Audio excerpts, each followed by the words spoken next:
Innal hamdanillah nahmaduhu wa nasta'iruhu wa nastaghfiruhu wa na'udzu billahi min syururi anfusina wa min sayyiati a'malina may yahdihillahu fala mudhillalah wa man yudhlil fala hadiyalah. Di sini saya akan mempresentasikan materi ke-10 tentang kompetensi di lingkungan peradilan agama. Kian, kata kewenangan bisa diartikan kekuasaan, sering juga disebut kompetensi atau dalam bahasa Belanda disebut kompetenti. Dalam hukum acara perdata biasanya menyangkut dua hal, yaitu kompetensi absolut dan kompetensi relatif. Yang pertama, kompetensi absolut.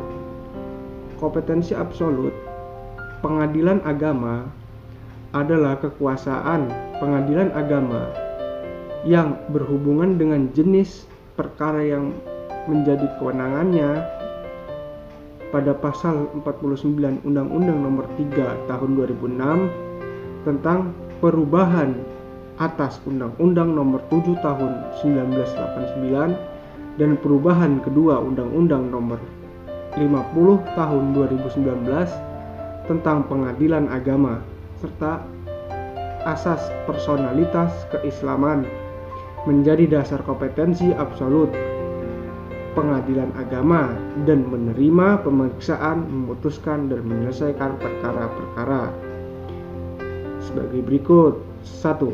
Perkawinan, 2. Kewarisan, 3. Wasiat, 4. Hibah, 5. Wakaf, 6. Zakat, 7. Infak, 8. Sedekah, 9. Ekonomi syariah.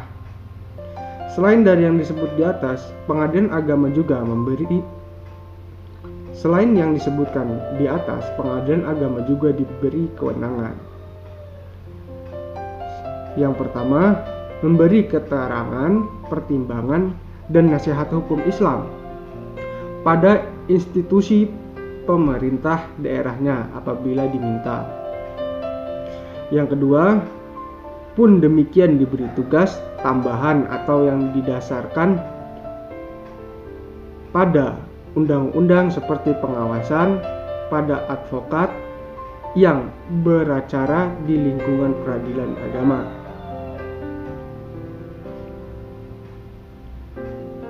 Pegawai pencatat akta, ikrar wakaf, dan lain-lain.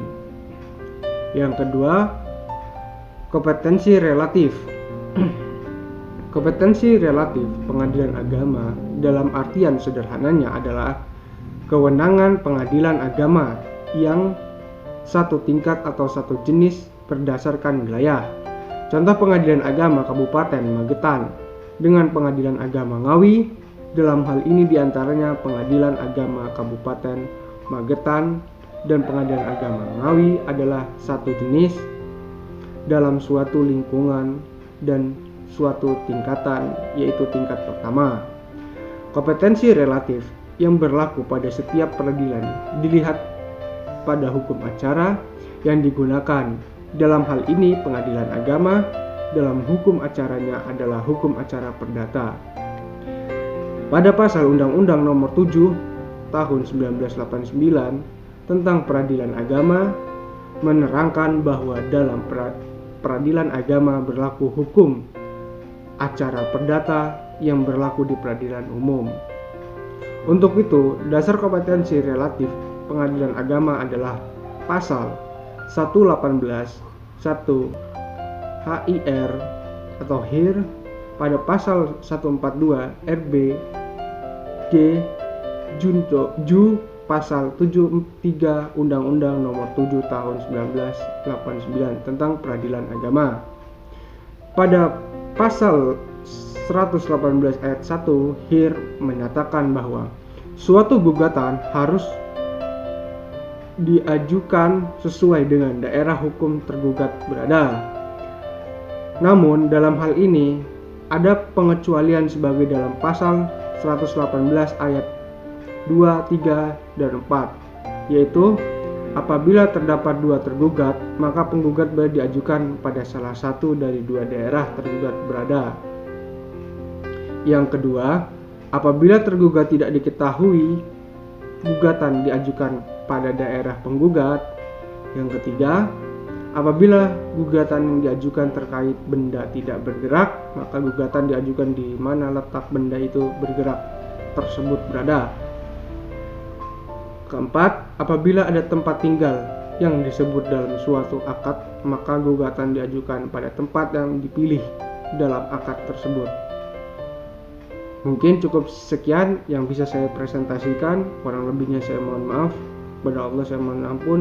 Wabillahi taufiq wal hidayah. Wassalamualaikum warahmatullahi wabarakatuh.